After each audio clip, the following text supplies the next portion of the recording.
어떤 업은 중생이 지옥의 가품을 받게 하고 어떤 업은 중생이 축생의 가품을 받게 한다. 어떤 업은 중생이 악귀의 가품을 받게 하고 어떤 업은 중생이 아슈라의 가품을 받게 한다. 어떤 업은 중생이 인간 세계의 가품을 받게 하고 어떤 업은 중생이 욕계천의 가품을 받게 한다. 어떤 업은 중생이 색계천의 가품을 받게 하고 어떤 업은 중생이 무색계천의 가품을 받게 한다라고 나오네요. 자, 이것은 중생들이 자신이 지은 업보에 따라서 지옥, 악귀, 축생, 아슈라, 인간, 천상세계에 태어나게 된다라는 것을 설하고 있는 부처님의 말씀입니다. 그리고 저 하늘세계, 천상세계도 세 가지로 나눌 수가 있습니다. 그게 욕계, 색계, 무색계로 나눠지게 됩니다. 그래서 욕계천, 색계천, 무색계천이라고 나누게 되는데요. 그래서 욕계 하늘 세상이 6개가 있습니다. 6개. 그 다음에 색계 하늘 세상이 18개가 있습니다. 18개. 무색계 하늘 세상이 4개가 있습니다. 4개. 그래서 욕계 6천, 색계 18천, 무색계 4천 해가지고 더하면 28천이 됩니다.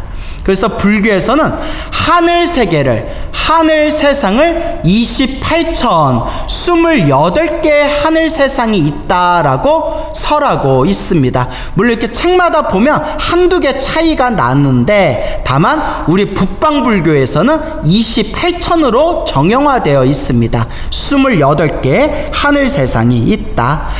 그래서 살아생전에 정말 흉악하고 못되게 살았던 중생은 다음 생에 지옥에 떨어지게 되고 남에게 피해를 주고 민폐를 끼치고 자신의 욕심만을 탐닉하면서 살았던 욕심쟁이 중생들은 악귀에 태어나게 됩니다. 악귀는 배고픔에 굶주린 귀신들을 아귀라고 부르게 됩니다. 아귀. 그래서 우리가 욕심 많은 그런 사람들을 야, 너는 왜 이렇게 사람이 아귀 같냐? 이런 표현을 쓰지 않습니까? 그래서 욕심으로써 자신의 탐욕만을 채우면서 살았던 사람들을 아귀에 태어나게 된다라고 불교에서 말하고 있습니다. 그리고 어리석은 삶을 살았던 존재들은 다음 생에 축생으로 태어나게 됩니다. 그래서 우리가 흔히 사용하는 그런 말 중에 너 그렇게 밥만 먹고 잠만 자면 소로 태어난다 라는 표현을 쓰죠. 살아생전 밥 먹고 잠만 자면서 그렇게 어리석은 삶을 살고 게으르게 살았던 사람은 그 업보의 파장대로 다음 생에 소로 태어나게 된다고 합니다. 그리고 화를 잘 내는 사람, 신경질을 잘 내는 사람은 마음에, 가슴에 독을 품고 있기 때문에 다음 생에 독사로 태어나게 된다라는 그런 또한 말씀이 있습니다. 그리고 어두침침한, 어두컴컴한 그런 침침한 곳에서 그냥 웅크리고 잠만 자는 것을 좋아하고 게으르게 사는 사람들은 바위 밑에 붙어서 사는 그런 축축하고 음침한 곳에서 사는 그런 벌레로 태어나게 된다라고 또 그런 이야기가 있습니다. 이와 같이 내가 지었던 그 업보의 파장대로 다음 생에 태어나게 되는 겁니다. 그래서 우리가 다음 생에 과연 어떤 몸을 받게 될 것인가, 바로 이번 생 내가 어떠한 업의 파장을 일으키면서 살아가고 있냐에 따라서 내 다음 생에 어떤 몸을 받게 될지 그것이 결정되게 되는 겁니다. 자, 지옥, 악귀, 축생을 세 가지 악한 세상이다 해서 사막도라고 부릅니다. 사막도라고 부르고요. 자, 이제 아슈라라는 세계가 있는데요. 아슈라를 두 가지로 해석해야 됩니다. 아슈라가 고급 아슈라가 있고 저급 아슈라가 있습니다. 고급 아슈라는 하늘 세계에 살고 있는 아슈라입니다. 그래서 거의 천신, 하늘의 신과 거의 비슷한 힘을 가지고 있다고 해서 반신이라고도 부릅니다. 반신, 거의 천신의 반이다 해서 반신이라고도 부릅니다.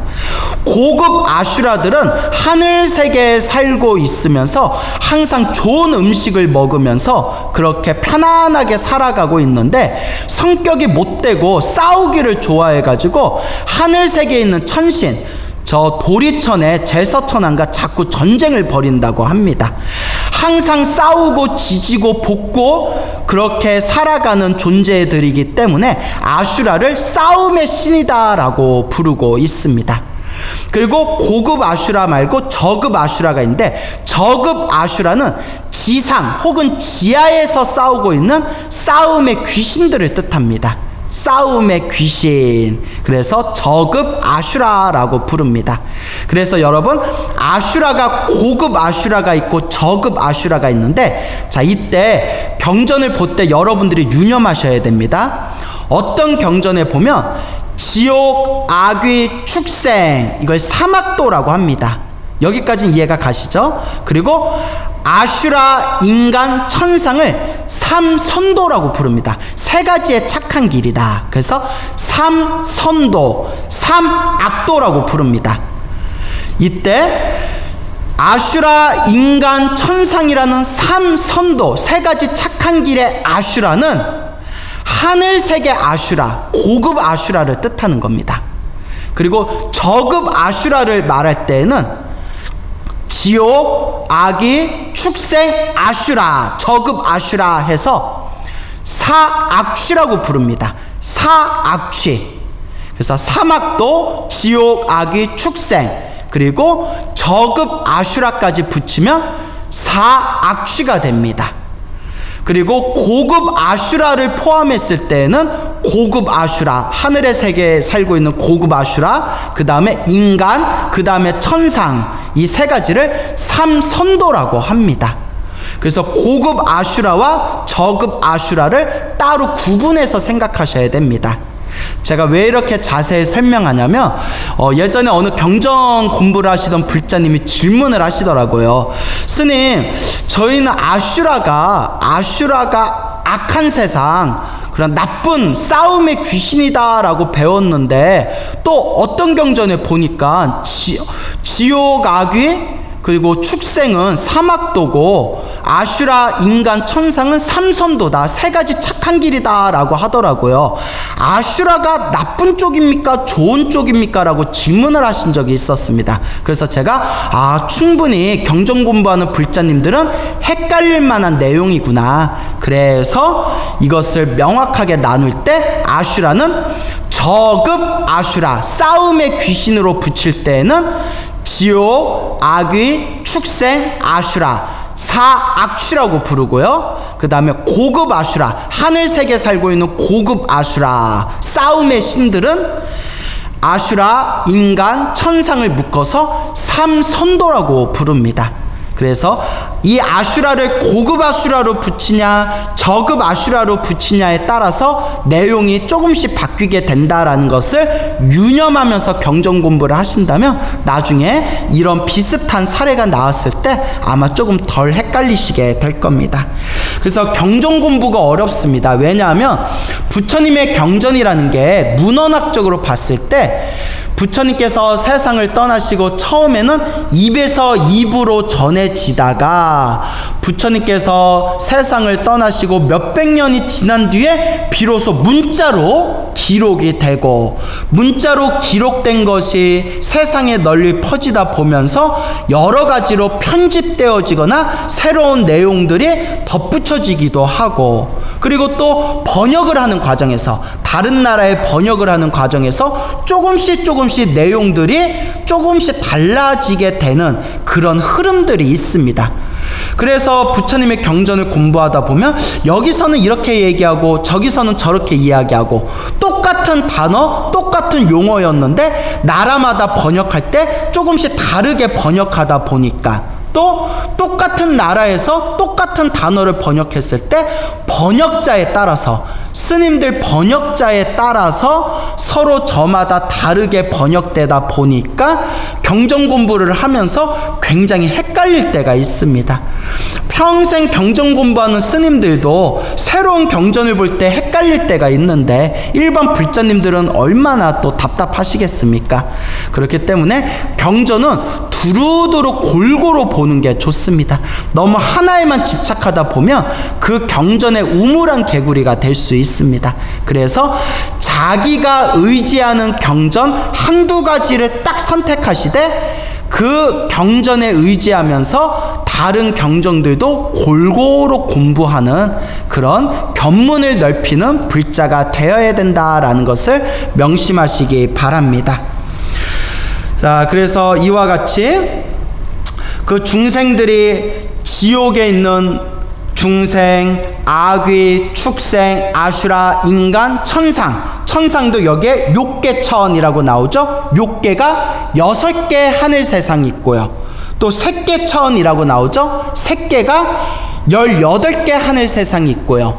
또 무색계천이라고 나오죠. 무색계천이 4가지 하늘 세상이 있어서 총 28가지 하늘 세상을 다 포함해 가지고 이와 같이 지옥, 아기, 축생, 아슈라, 인간, 천상을 육도윤회라고 부르게 됩니다.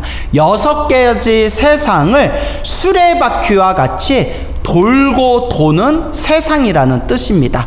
육도윤회.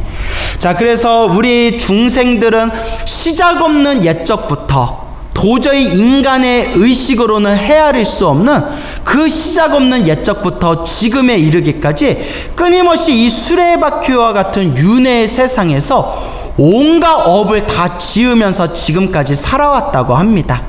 우리가 과거 전생이 기억이 안 나서 그렇지 부처님 말씀에 의하면 우리는 이미 전생에 다 해볼 걸 해봤답니다.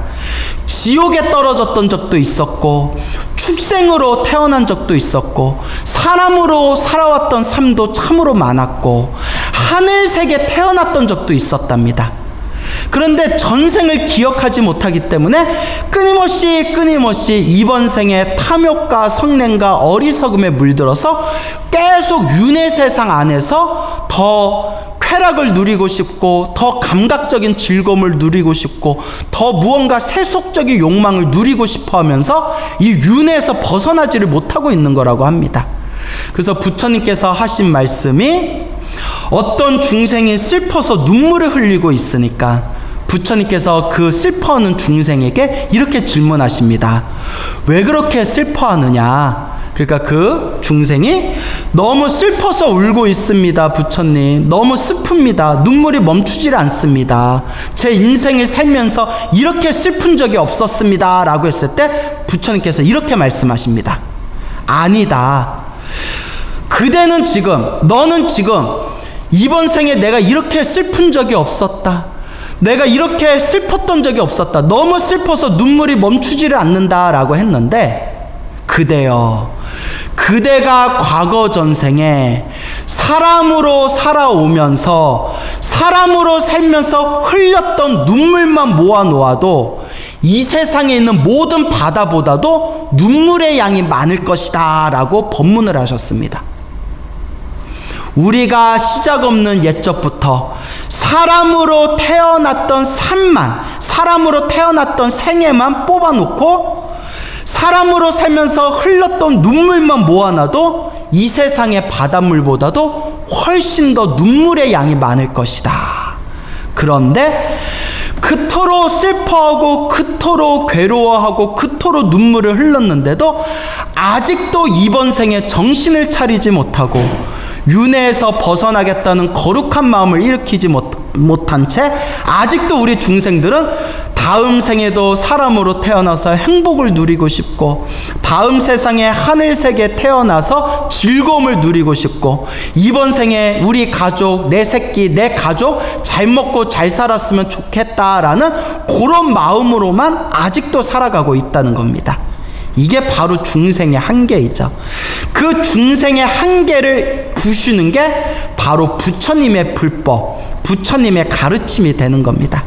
그래서 부처님의 경전을 바르게 공부하며 부처님께서는 항상 이와 같이 이야기하십니다. 대승경전에서 항상 말씀하시기를 모든 중생이 다 다 함께 성불하여 지이다.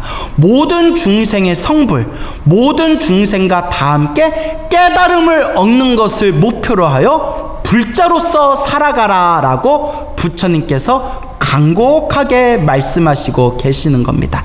바로 그 정신을 네 가지로 만든 것이 사홍선이 되는 겁니다.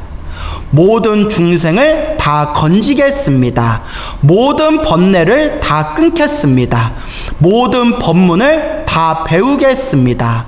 불도를 반드시 이루겠습니다. 이걸 한 글자로, 한 문장으로, 하나의 문장으로 딱 만들면 예불문 마지막 구절인 원공법계 제중생 자타일시 성불도 원하옵건대 우주법계 모든 중생이 다 함께 나와 남이 일시에 동시에 성불하여 지이다. 이게 바로 대승불교, 대승경전의 핵심입니다. 그래서 여러분들이 꼭 잘 기억해 두시기 바랍니다. 그래서 시작이 없는 옛적부터 지금에 이르기까지 우리가 수없는 과거 전생에서부터 육도 윤회를 다 돌면서 지금에 이르렀지만 우리는 아직도 이 윤회에서 벗어나려는 마음을 일으키지 못하고 있구나. 어느 세월에 우리가 생사윤회에서 벗어나 해타 열반을 얻게 될 것인가. 예, 선지식대께서 이와 같이 한탄하셨습니다. 근데 전생을 본다는 것이 정말 어렵습니다. 우리가 누구나 자기 전생을 다들 볼 수 있었더라면 우리 지금 이번 생에 살아가는 중생들이 지금보다는 조금 더 착하게 살아갈 겁니다. 하지만 전생을 본 적도 없었고 전생이 있다는 확신도 들지 않으니까 어차피 죽으면 끝인데 하면서 이번 생에 막행막식을 하면서 어리석음으로 방종한 삶을 살아가고 있는 겁니다. 근데 전생을 보는 게 참 어렵습니다. 물론 우리 불자님들 중에 혹은 스님들 중에 정말 기도를 열심히 하시다가 혹은 명상이나 참선수행을 열심히 하시다가 그러니까 의식이 순간 맑아지면서 당신의 전생을 또렷하게 보는 그런 사례들이 실제로 많습니다. 제가 아는 분들 중에서도 그런 분이 있고요. 하지만 이건 아주 특수적인 경우이지 결코 보편적인 일은 아닙니다. 그래서 자신의 전생을 알 수 있다는 것이 얼마나 어렵냐면 티베트 불교의 최고의 고승이신 스님이 바로 달라이라마 스님이시지 않습니까? 그래서 심지어는 달라이라마 스님을 관세음보살의 화신이다 라고까지 부르지 않습니까? 글쎄 저는 솔직히 말해서 그거는 조금 여러 각도로 한번 고민해 봐야 되지 않을까. 실제로 달라이라마 스님도 나는 관세음보살 화신 아니다 라고 분명히 수없이 이야기하셨거든요. 하여튼 그 부분은 넘어가고요. 어쨌거나 정말 존경하고 훌륭하고 위대하신 분인 거는 사실인데 어느 서양인이 달라이라마에게 이런 질문을 했습니다. 달라이라마 존자에게 존자여 성하시여 존자여 전생을 기억나십니까? 달라이라마 존자께서는 전생이 지금도 다 기억이 나십니까? 라고 하니까 이 달라이라마 스님이 하시는 말씀이 너무나 솔직하세요. 정말 그 솔직함 때문에라도 우리가 참 존경할 만한 분이다라는 생각이 듭니다. 달라이라마 스님이 하시는 말씀이 어렸을 때는 좀 기억이 났는데 나이가 들면서 지금은 기억이 나지 않습니다 라고 말씀하시더라고요. 기억이 나지 않습니다. 어렸을 땐 좀 기억이 났는데 지금은 좀 기억이 나지 않습니다. 나이가 들면서 기억이 안 나더라고요 라고 말씀하신 그 내용을 제가 책에서 본 기억이 있습니다. 그래서 달라이라마 스님을 막 신격화하고 막 우러르는 사람들은 에이 설마 달라이라마고 관세음보살 화신이신데 정말 안 모를 리가 있겠냐, 일부러 겸손으로 하신 말씀이다 이렇게 이제 해석하시는 분들도 있고 그 말씀이 맞을 수도 있는데 달라이라마 스님의 속마음을 우리가 다 어떻게 알겠습니까? 다만 서양인의 질문에 대해서 말씀하실 때 어렸을 땐 기억이 좀 났던 것 같은데 나이가 들면서 점점 기억이 나질 않습니다 라고 그렇게 말씀을 하시더라고요.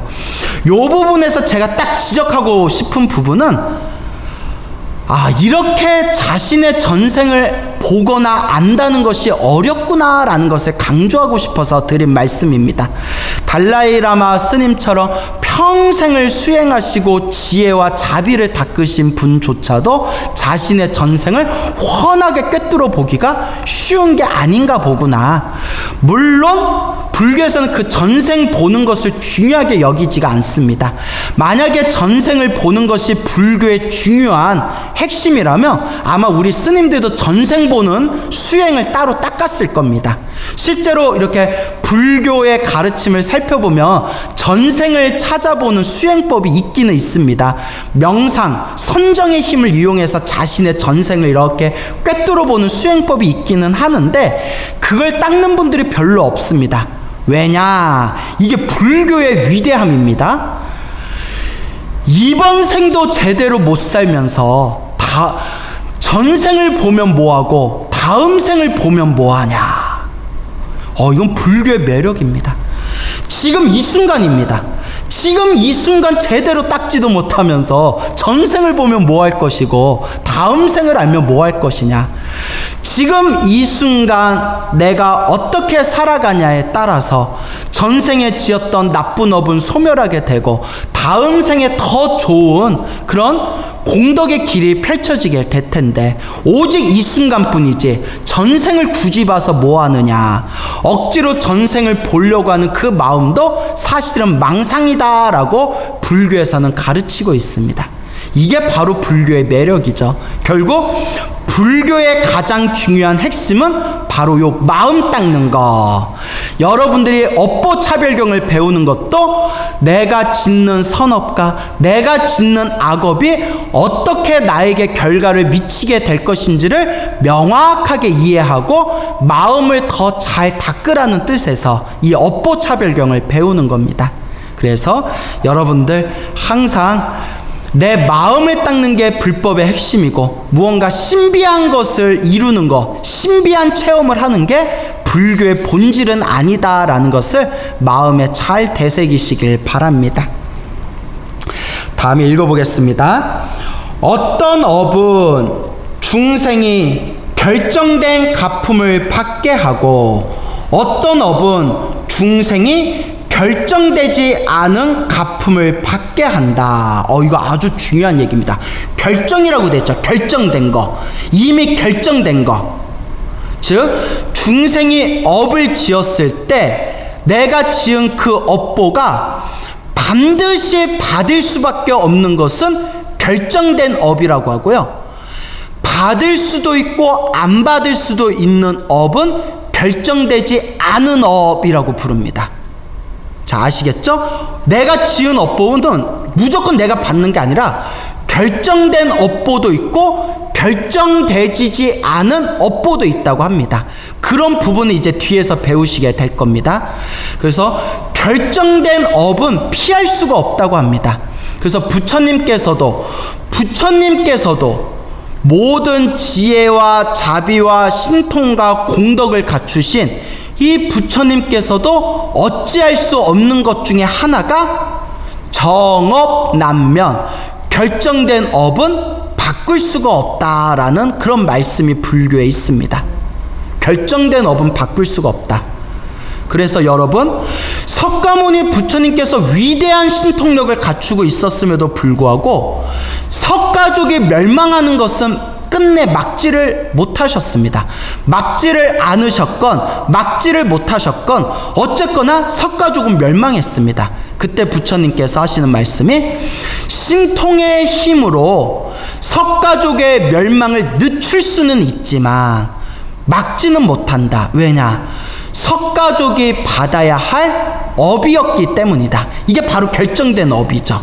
결정된 업. 그리고 목련존자 신통제일 목건련 스님께서는 위대한 신통력을 갖고 계셨음에도 불구하고 외도들, 500명의 외도들, 도적의 무리들에게 매맞아서 몸이 부셔져서 죽는 업을 결국 피하지 못하셨습니다. 오히려 달게 받으셨죠. 내가 지은 업을 지금 내가 받고 있는 것이다. 그리고 아까 티베트 불교 달라이라마 스님 이야기도 했지만 티베트 불교에 그렇게 수많은 고승들이 있고 심지어 티베트 불교에는 과거에 신통력을 쓰는 그런 스님들도 있었다고 하는데 결국 중국 공산군이 티베트에 침입해가지고 티베트를 처참하게 짓밟아서 이 티베트를 강탈했음에도 불구하고 그 업을 막지를 못했습니다. 아무리 티베트 불교에 큰 고승들이 있고 달라이라마 존자가 관세음보살의 화신이라 알려져 있고 실제로 신통력을 부리는 큰 스님들이 있었다고 하는데도 그 공산당들이 티베트를 침범했을 때 결국 그 업을 막지를 못했습니다. 달라이라마 스님께서는 이것을 가리켜서 여러분, 우리가 과거 전생에 지었던 우리 티베트가 짊어져야 할 업보입니다. 그 업보를, 그 빚을 지금 갖고 있는 겁니다 라고 말씀하셨습니다. 이렇게 결정되어진 업은 피할 수가 없다. 그러면 여러분, 아까 운명을 바꾸는 법이라고 했는데 그럼 여러분들 이런 질문을 할 수가 있겠죠. 스님, 앞에서 설명하실 때는 반드시 업을 바꿀 수 있다라고 했는데 지금 결정된 업은 못 바꾸는 겁니까? 자, 여기서 드리는 말씀이 대신 크게 받을 업보를 작게 받고, 이것도 바꾼 거지 않습니까? 크게 받아야 할 업보를 작게 받고 작은 업보는 소멸시킬 수가 있다. 결정된 업이지만 크게 받을 업을 작게 받을 수가 있습니다. 그래서 부처님께서 석가족이 부처님의 법을 잘 닦았음에도 불구하고 멸망을 피할 수가 없었습니다. 단 멸망을 피하는 그 업을 피할 수는 없었지만 크게 받을 업을 작게 받으면서 자기들의 운명을 바꿨습니다. 어떻게 바꿨냐? 부처님께서 말씀하시기를 저 석가족의 사람들은 석가족이 멸망하는 업을 받게 되었지만 불법을 잘 닦았기 때문에 저 석가족의 사람들은 지금 죽은 뒤에 눈 깜짝할 사이에 저 하늘세계 신들로 모두 다 태어나게 되었다라고 말씀하셨습니다. 내가 불법을 닦지 않았으면 나의 나라가, 나의 석가족이 멸망하는 업보를 당하게 되고 다음 생에 또 속절없이 지옥에 떨어질지 악귀에 떨어질지 축생에 떨어질지 어떤 인간으로 태어날지 알 수가 없는 상황에서 그래도 불법을 잘 닦았기 때문에 멸망은 막지 못했지만 대신 그 석가족이 멸망하면서 비록 목숨의 최후는 맞이했지만 죽자마자 눈 깜짝할 사이에 하늘세계 천신, 하늘세계 신들로 태어나게 되었다라는 것입니다. 피할 수 없는 업보는 달게 받고 불법을 닦음으로써 크게 받을 업은 작게 받으며 다음 생에는 더 좋은 결과로 내 운명을 바꾸게 된 것입니다. 이것이 불법의 오묘함입니다. 그래서 어떻게 보면 인과 업보야말로 정확한 겁니다. 부처님의 인과법이야말로 정확한 겁니다. 내가 지은 인연법대로 내가 받게 된다. 피할 수 없는 것은 반드시 받을 수밖에 없고 닦으면 닦은 대로 크게 받을 업은 작게 받게 되고 지금 이 순간 내 수행의 힘으로 내 운명을 더욱더 좋은 쪽으로 창조할 수 있다. 이게 바로 불법의 오묘함입니다. 그래서 불법을 잘 닦은 사람들은 항상 하는 이야기가 스님, 부처님 가르침을 만나고 불법을 닦으면서 제 마음이 너무나 편안해졌습니다 라고 한결같이 말씀하십니다. 이것이 바로 마음 닦는 법의 미묘한 이치가 되는 것입니다. 그래서 항상 이 업이라는 부분에 대해서 내가 받아야 할 결정된 업이라는 게 있구나. 아무리 기도를 하고 복을 쌓아도 피할 수 없이 받아야 할 게 있긴 있구나. 그것은 정말 내가 전생에 깊이 내가 저질렀던 나의 빚들이구나. 하지만 나의 지금의 수행의 노력에 의해서 어차피 받아야 할 업보였는데 크게 받을 걸 작게 그 빚을 갚았구나라고 마음에 여러분들의 그런 좋은 긍정적인 에너지를 일으키시기 바랍니다. 모든 것이 다 자신이 지은 인연법이라는 것을 꼭 명심하시길 바랍니다.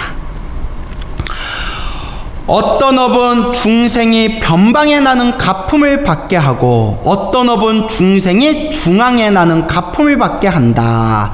자, 병방과 중앙이라는 것은 자, 이제 두 가지로 해석을 합니다. 하나는 문화가 있고 문명이 있는 곳에 태어나면 중앙에 태어났다 표현하고요. 문명과 문화가 뒤떨어진 곳에 태어나면 병방에 태어났다라고 표현합니다. 그러니까 그 사람으로서 어떤 살아가는 정신적인 수준이 높은 문화와 문명이 있는 곳은 중앙에 태어났다.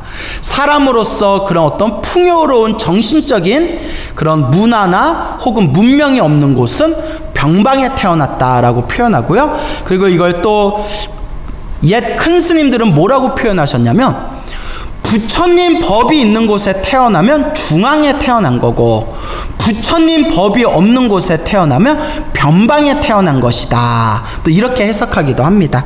하여튼 여러 가지로 해석이 되는데 그 정도로만 일단 해석을 하고 또 다른 경전에 보면 병방과 중앙을 또 다르게 해석하는 방법도 있기는 합니다. 근데 요 정도로만 이해하시면 되겠습니다. 그렇게 따지면 여러분들은 전생에 복을 많이 지어서 중앙에 태어난 거죠. 지금 이 대한민국이라는 정말 세계에서도 선진국에 손꼽히는 그런 문화와 문명이 있고 또 이 문화와 문명이 있는 이 나라에서 부처님의 법을 만나게 되었지 않습니까? 그렇기 때문에 여러분들께서는 전생의 복을 많이 지으신 것이다 라고 이해하시길 바랍니다. 어떤 업은 중생에게 지옥의 수명을 다 받게 하고 어떤 업은 중생에게 지옥의 수명의 절반이 되게 하며 어떤 업은 중생을 잠깐 지옥에 들어갔다가 바로 나오게 한다.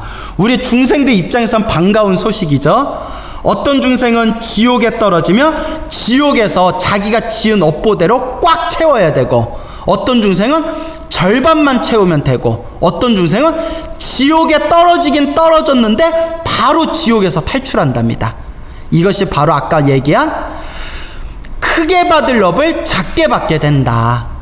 지옥에 떨어지는 업을 못 피했지만 지옥에서 꽉 채우다가 나오는 중생도 있고 그나마 닦은 공덕이 있어서 반만 채우고 나온 중생도 있고 정말 마음 깊이 참회하고 정말 깊이 수행해가지고 비록 지옥에 떨어지는 업은 못 피했지만 떨어지자마자 지옥에서 바로 탈출하는 그런 수행자도 있었다. 이제 그런 이야기를 뒷부분에서 또 설명을 드릴 겁니다. 그래서 크게 받을 업을 작게 받게 된다. 어떤 업은 지으면서도 모으지 않고 어떤 업은 모으면서 짓지는 않으며 어떤 업은 짓기도 하고 모으기도 하고 어떤 업은 짓지도 않고 모으지도 않는다. 그러니까 우리가 어떤 업을 지었는데 내가 그 지은 업을 받기도 하고 안 받기도 하고 예를 들어 내가 누구에게 베풀었는데 그 베푼 공덕이 선업이 되기도 하고 선업이 안 되기도 한답니다. 그러니까 남에게 뇌물을 준 것은 남에게 베푼 것이지만 그것이 선업이 되지는 않고요. 비록 지나가는 개미 한 마리라 하더라도 자비심을 가지고 과자 한 부스러기라도 자비심을 갖고 주면 그것은 엄청난 공덕이 된답니다. 그런 등등의 여러 가지 내가 지은 업의 여러 현상들이 있습니다. 그래서 짓기도 하고 모으기도 하고 짓기만 했지만 모으지는 못하고 뭐 짓지도 않고 모으지도 않고 뭐 이런 여러 가지 이제 업에 대한 현상들에 대해서 뒷부분에서 또한 설명이 나옵니다. 어떤 업은 중생을 처음에는 즐거우나 나중에는 괴롭게 하고 어떤 업은 중생을 처음에는 괴로우나 나중에는 즐겁게 하며 어떤 업은 중생을 처음도 괴롭고 나중도 괴롭게 하고 어떤 업은 중생을 처음도 즐겁고 나중도 즐겁게 한다.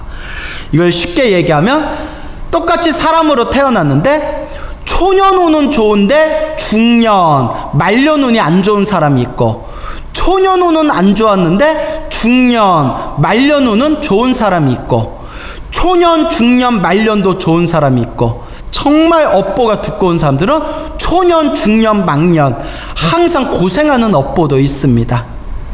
이와 같이 이 모든 것도 처음도 좋고 중간도 좋고 마지막도 좋은 사람이 있는가 하면 처음도 나쁘고 중간도 나쁘고 마지막도 나쁜 사람들이 있고 이와 같이 여러 가지 차별 현상이 일어나는 것도 다 내가 내 자신이 지은 인연법이다라는 뜻이 되겠습니다. 그래서 이와 같이 업보차별경에서 배워야 할 내용들이 참으로 무궁무진합니다. 아, 내가 지은 선악과 내가 지은 악업이 그대로 내 앞에 펼쳐지는 것이구나. 그래서 이러한 인과 업보의 인연법을 믿는 불자라면 내가 과거 전생에서부터 지었던 악업을 이번 생에 정성스럽고 간절하게 소멸할 것이며 또한 이번 생에 복과 선업과 공덕을 쌓으면서 무량한 그런 공덕의 세계를 닦게 될 것입니다.